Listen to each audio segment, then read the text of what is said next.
Hello, मेरा नाम है डॉक्टर हेमंत कुमार। इस वीडियो का जो मेन मोटिव है वो है एजुकेशनल और इमोशनल अवेयरनेस क्रिएट करना।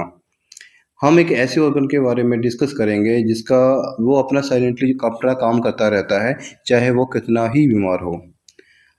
पर जब उसकी बीमारी का पता चलता है तब ट्रीटमेंट करना बड़ा मुश्किल होता है। उस ऑर्गन का नाम है लीवर। ये 80 से 90% अगर बीमार भी हो तो आपको सिम्टम नहीं आने देता, पर जब सिम्टम आते हैं तब उसके बारे में पता चलता है, तब तक काफ़ी देर हो चुकी होती है। इस टॉपिक में हम लीवर के बारे में डिस्कस करेंगे। फर्स्ट हम देखेंगे कि लीवर का काम क्या है, उसके को डिजीज़ करने में, बीमार करने में क्या क्या उसके कारण हैं। फिर आता है कि उसके साइन एंड सिम्टम क्या हैं, पैथोजेनेसिस क्या है, इन्वेस्टिगेशन क्या है, और लास्ट में ट्रीटमेंट ऑप्शन हमारे पास क्या है। तो फर्स्ट है कि लीवर का काम क्या है। लीवर का जो मेन 4 फंक्शन है, फर्स्ट है कि ये एनर्जी स्टोर का काम करता है, जो ग्लूकोज को ग्लाइकोज में कन्वर्ट करके बॉडी में स्टोर करता है। अगर इमरजेंसी में बॉडी स्टार्वेशन में चली जाए तो ग्लाइकोजन को ग्लूकोज में कन्वर्ट कर करके हमारे को एनर्जी प्रोवाइड करता है। सेकंड आता है जो बाइल प्रोड्यूस करता है, जिसको हमारी फैट मेटाबॉलिज्म में हेल्प करता है। तीसरा आता है कि ये महत्वपूर्ण एंजाइम्स और प्रोटीन बनाता है, जिससे हमारी बॉडी का मेटाबॉलिज्म अच्छा होता है। और लास्ट में है ये है होता है कि ये बॉडी को डिटॉक्सिफाई करता है। जो बॉडी में टॉक्सिक मटेरियल होते हैं उसको डिटॉक्सिफाई करके बॉडी को अच्छा बनाता है।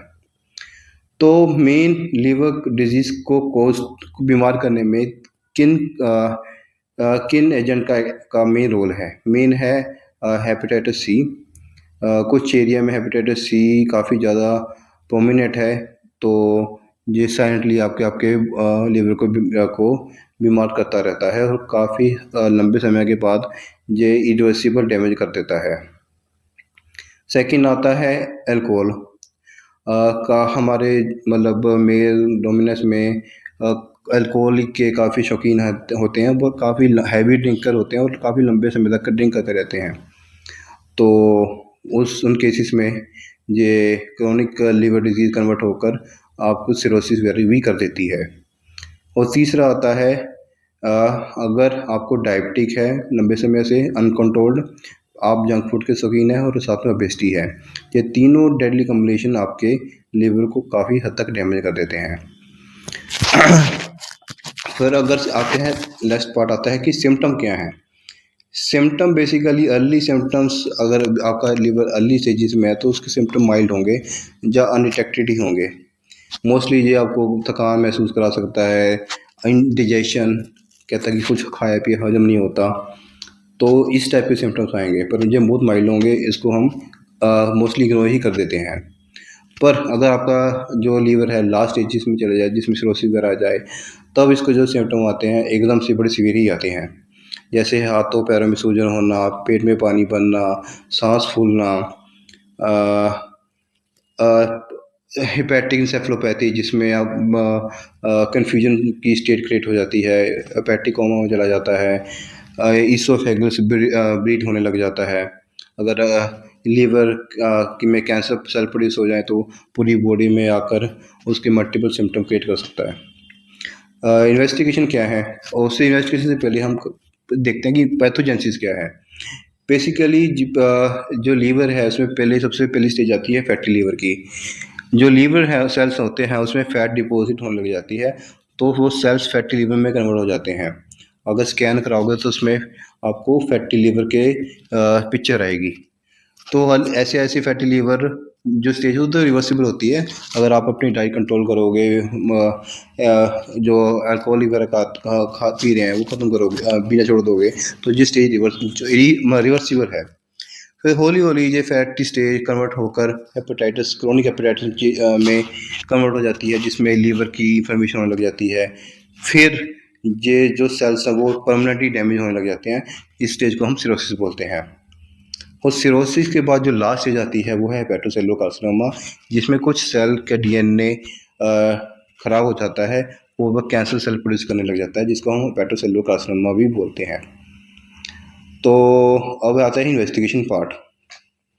इन्वेस्टिगेशन में हम यूजली ब्लड टेस्ट, जिसको हम LFT टेस्ट कहते हैं, लीवर फंक्शन टेस्ट, वो कराते हैं। उसमें पैरामीटर्स देखते हैं।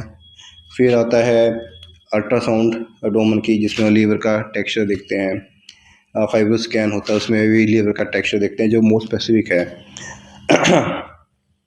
फिर अगर आपका सिरोसिस का पार्ट आ रहा है तो हम GI एंडोस्कोपी करते हैं, ताकि उसमें देखते हैं कि कोई ईसोफेगस वेरिसिस के यानी कि ब्लीड के चांस तो नहीं है, तो हम एंडोस्कोपी करके देखते हैं।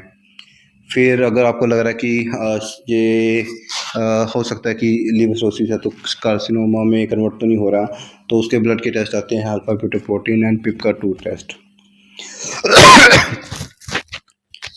फिर अगर आपके अल्फा ब्यूटाप्रोटीन और पिपका-2 टेस्ट ज़्यादा आ रहे हैं, तो हम कंट्रास्ट CT स्कैन और PET स्कैन और MRI स्कैन भी करते हैं, देखने के लिए कि कहाँ कहाँ पे हेपेटोसेलुलर कार्सिनोमा फैला हुआ है। ट्रीटमेंट ऑप्शन क्या है? ट्रीटमेंट ऑप्शन है, अगर अर्ली प्रिवेंशन ही इसका मेन ट्रीटमेंट ऑप्शन है। अगर हेपेटाइटिस C है तो आप एंटीवायरल थेरेपी लें, अल्कोहल छोड़ दें, सैर करें, वजन घटाएं, डायबिटीज़ को कंट्रोल करें, शुगर कंट्रोल करें। यही मेन ट्रीटमेंट ऑप्शन है, ताकि आपके जो अर्ली स्टेजेस हैं वो उससे ही आपका रिवर्स हो जाए, लीवर बीमार होना हो। साथ में आप 6 महीने के बाद पेट का स्कैन और LFT कराते रहें। पर अगर आपका सिरोसिस की स्टेज चली गई है, तो तब हम डाययूरेटिक प्रोवाइड करते हैं, साल्ट रिस्ट्रिक्शन, बीटा ब्लॉकर, ताकि ईसोफेगस की ब्लीडिंग के चांस कम हो जाएं। और अगर आपको हेपेटोसेलुलर कार्सिनोमा डिटेक्ट हुआ है, तो उसकी एम्बोलाइजेशन, टेस्ट, रिसेक्शन भी एडवाइस करते हैं, और साथ में इम्यूनोथेरेपी भी हम दे सकते हैं। तो पर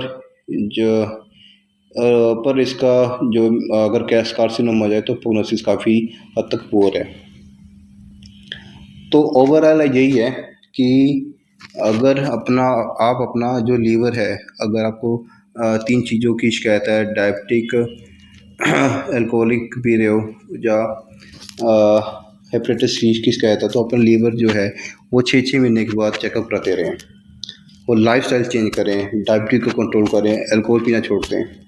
क्योंकि अगर आपके सिम्पटम आपको लास्ट में पता चला, तो उसके इम्प्लीकेशन जैसे कि इमोशनल स्ट्रेस, फाइनेंशियल स्ट्रेस बहुत ज़्यादा होता है, क्योंकि इसका ट्रीटमेंट एक तो इम्पॉसिबल है और महंगा है। तो अपना ध्यान रखें, और लीवर अगर आपका इस कैटेगरी में आ रहा है तो रेगुलर चेकअप कराते रहें और सीरियसली लें इसको।